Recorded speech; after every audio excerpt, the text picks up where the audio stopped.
the president. Why is it that the things you're asking about today are not new things? They are things you did promise in your campaign, and the other time you're being played with videos of you saying the same thing. You had to find a way of not listening to those videos. The one thing that you promised us, one of them is corruption. Your people around you, you've addressed this one. You can't tell me out of the 100 people you have around you, 90% are corrupt or have stories of corruption, and you are doing nothing about them. I'm a medic by profession, and the issue of NHIF, which is moving now to shift. I read list the last 2 days of millions, 300 millions, another 900 million today, disappearing to wrong or fake claims. I'm wondering, if the change from NHIF to shift, will it improve or just another way to get more money for people around your circle to buy houses, buy big cars, and laugh at us? Now, Mr. President, Councillor, you're here. Those are about 2 questions. Now let's have the president answer. We don't have a lot of time. We have to wengi. They need to ask questions to the president. Please let the president respond to that. If we get a chance, another chance, utauliza swali ya tatu tafadhali. Very much. Thank you very much, good people. Let me start with the gentleman. I didn't get his name from Osop. And that gentleman says we have too many lies flying all over the place. Let me just put it clearly. So many people have spread this story about William Ruto not telling the truth or making fake promises. I made a commitment to the people of Kenya that there will be a hustler fund. Today, there is a hustler fund that takes care of 2 million Kenyans. I made a commitment to the people of Kenya that fertilizer is going to come down. It has come down from 7,000 to 2,500. I made a commitment to the people of Kenya that we will have a housing program. Today, 103,000 houses are being built with 160,000 young people, real people, engineers, architects, quantity surveyors, plumbers, technicians working. I made a commitment to the people of Kenya that we are going to sort out matters in the education sector. Today, we have hired the highest number of teachers in Kenyan history in one time, 56,000 teachers. I made a commitment that I am going to sort out the mess that was in our universities. Today, ask any vice chancellor. With our new funding model, we have sorted out the challenge that was there in our universities. Today, lecturers are being paid. No university today is about to close down.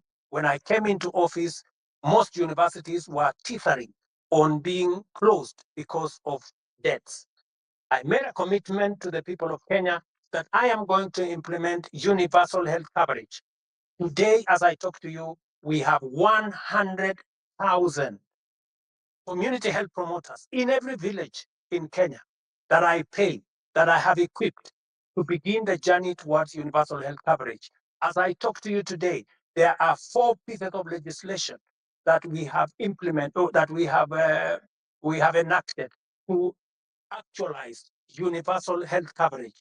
I can go on, and I can tell you, every commitment that I made, I said I am going to appoint the judges that were not there, I did. I said I'm going to operationalize the fund for the police, independent police, I did. I said I am going to enhance the budget of the judiciary, I did. When people want to conveniently say a few things that propagate a certain narrative, it is easy.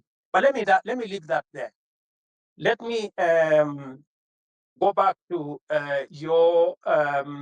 the Mosop Kurgung story.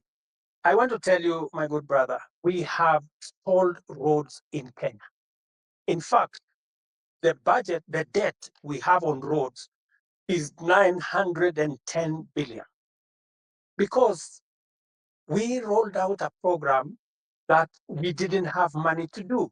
It is what is troubling me now. It is why I am Many people are asking me, why are you outside the country? I went to China, for example, and I got 40 billion shillings to do at least 8 roads that were stalled.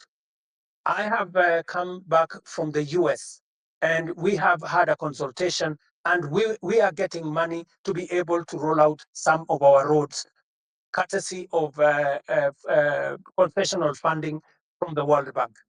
I have had conversations with the president of Germany, and they are giving us money under the same program for us to be able to meet some of our programs.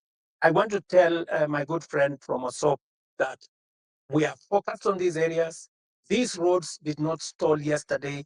These roads have stalled for a while. We are figuring out how to make sure that we deal with that situation. And my apologies that maybe the minister did not keep his word, and I'm going to remind him. Let me do the following. On fertilizer, I want to agree with you on this subject of fertilizer first. Let me say this. Fertilizer has made a very big difference in Kenya. Because of our program on fertilizer, we have managed to increase our food productivity. For example, on maize alone, from 44 million bags to 67 million bags last year. This year, we are going to pay the highest bonus ever in Kenyan history for our tea. In fact, our tea production, because of the support we gave KTDA, has increased from last year. It was 180 billion shillings that we collected from our tea. This year, it's going up to 210 billion. On coffee, the average payment of coffee last year was in the region of 70-80. As I talk to you now, because we supported our tea farmers, the average payment for our coffee is in the region of between 100, 120, in some very good cases, 129 shillings per kilo. The whole array of what we have done with fertilizer is phenomenal. And therefore, I understand when somebody like my friend from Morsop gets annoyed when there are people who want to sabotage a program that is making a very big difference in Kenya. And that is the reason why I didn't delay 1 minute. When this issue of fake fertilizer came into the public, all the officials that were involved in it at the National Cereals and Produce Board were charged. When the minister is finally, when there is evidence gathered enough for the minister to be held to account, I want to promise you that I will fire him, and any other minister for that matter, if there is sufficient evidence to hold anybody accountable. Arrogance. I agree with you that not everybody understands communication. Let me tell you, my good friend from Osop, the day you become a public speaker, you will know how easy it is to make a mistake in the public. Sometimes you say things that you did not mean, but it comes out very badly.